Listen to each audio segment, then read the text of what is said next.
You're listening to Soap Dirt, the latest in television entertainment news. Hey, Young and the Restless fans, I've got your early weekly spoilers for December 23rd through the 27th. Billy is spiraling, Jordan snaps, and Tessa is tricked. It's Belinda from Soap Dirt. If you're not following us, please click subscribe. And as we always do on Early Edition Day, we start with what's coming the rest of this week just to set everything up for you. So with that in mind, Wednesday, December 18th has Victoria and Nikki talking about Claire's first day at work with one another. And Vicky's a little worried about Claire basically growing up too fast. You know, she missed her childhood, and so she's kind of trying to relive it, and she feels like she's losing her again already to this grown-up stuff. But Nikki tells Victoria that Claire's a good girl and that she should trust her. Meanwhile, Kyle is with Claire for dinner to congratulate her, and he's talking her up about how successful he feels that she will be. She's not quite so sure. And talk turns to family, and Kyle wonders why she doesn't hate and resent Jordan more. And Claire basically is making a deliberate choice not to fixate on the past, but Kyle insists it's not so easy for him with his parents. Listen to Kyle's words. It's not as easy for him as it is for Claire to get past her murderous great aunt. Come on. He is tone deaf. Kyle can't trust Diane, still can't get past the anger, but Claire insists to him that his mama Diane is not lying to him because she knows what liars sound like. Diane, meanwhile, talks to Esther over at Crimson Lights. Esther is like a bartender without alcohol and basically tells Diane she's trying too hard to prove herself with people. And, you know, at some point they just see you trying too hard and then they believe you less. Diane says no one in Genoa City trusts her, and Esther advises her to do something personal, a selfless act, and that will show people what's in her heart. And Diane thanks her for her advice.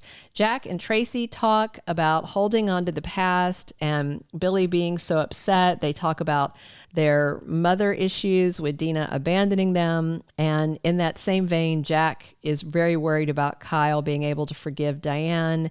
He thinks that the ruse that they did to fool Victor into thinking they were breaking up affected the whole Abbott family. And Tracy agrees it did shock her. Jack doesn't want Kyle mad at Diane like he was for so long at Dina. And Tracy says, let them figure it out, but, you know, let your son know that you're here for him. And Jack has some flashbacks of Dina. So that's kind of interesting to see Marla Adams again on Wednesday.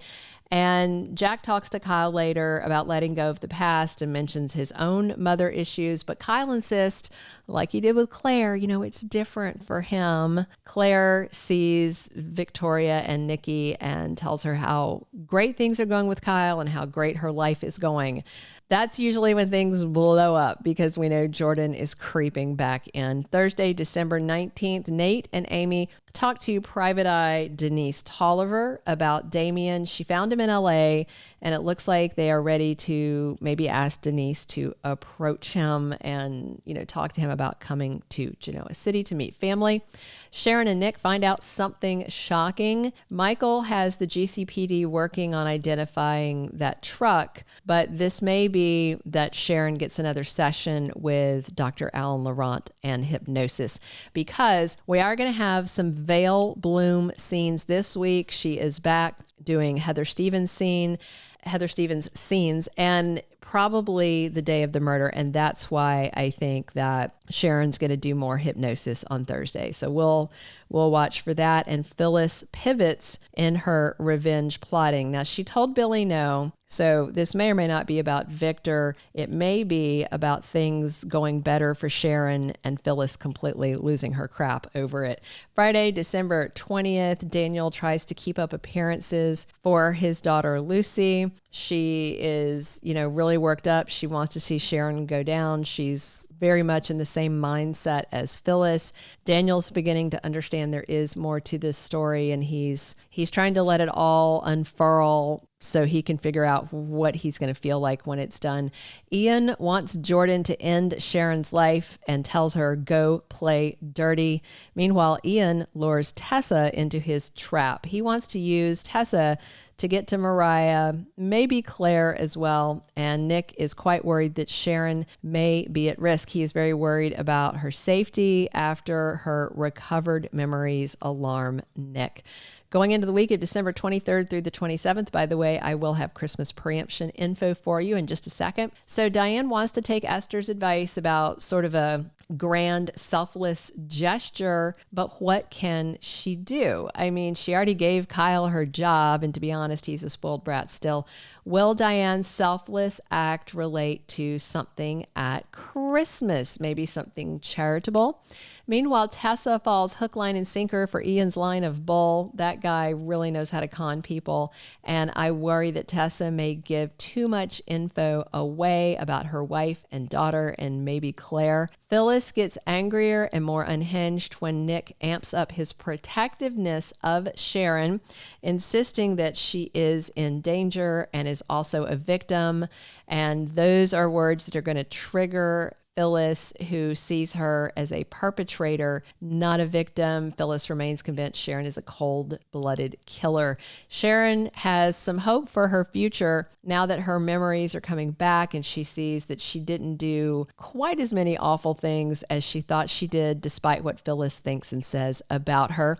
Nick, Faith, and Mariah are all optimistic about Sharon's case coming to a better resolution than they could have hoped, but they are all quite worried about her safety, and those fears accelerate soon. Jordan is very annoyed that Ian keeps pressing her to murder Sharon while he's not making the progress she wants on Claire, and we may have Jordan pushing back again on Ian. We are counting down to Damien's debut since the role has been cast with hunky actor Nathan Owens. His first air date is January 8th, so it's almost time for Nate to do some brotherly bonding with his new sibling. We have Billy hyper-focused on revenge on Victor, and we are hoping to see more next week on the offer that Diane wanted to make to Billy. Of course, he is upset and has, disowned the Abbotts, but Diane is Abbott adjacent, so maybe he'll still traffic with her. So Jack is very upset that Billy disowned them right at the holidays, and I wonder if we're going to see Billy sticking with Sally and ignoring the Abbotts for Christmas, some sad little GCAC Christmas thing. And Sharon may actually have a happy Christmas. Phyllis will likely not, and neither will Lucy and Daniel, who face their first Christmas without Heather. Now, let's talk about holiday preemptions real quick. Christmas Eve, Tuesday, December 24th, is a new episode. Christmas Day will be preempted Wednesday, December 25th, but the cable guides and the TV guide and all that show a new episode airing. CBS Daytime never airs new episodes of Y&R on Christmas Day. If your DVR pops up a recording on Christmas Day, double check it. Make sure it's not a recording. I can't imagine that it will be. And you should go ahead and delete it, because if you don't, your DVR might think it already has that episode number and may not record on Thursday. The other option is to change your DVR settings to get new and repeat episodes. Since they only air on CBS, you're not going to fill up your DVR with a bunch of stuff. Little pro tip from somebody who has been frustrated when their DVR doesn't pick up stuff after a preemption. Thank you for being a loyal listener. Follow us wherever you get your podcast, because you don't want to miss the next episode. Soap Dirt is on all the major podcast platforms, including Apple Podcast, Spotify, iHeartRadio, and more.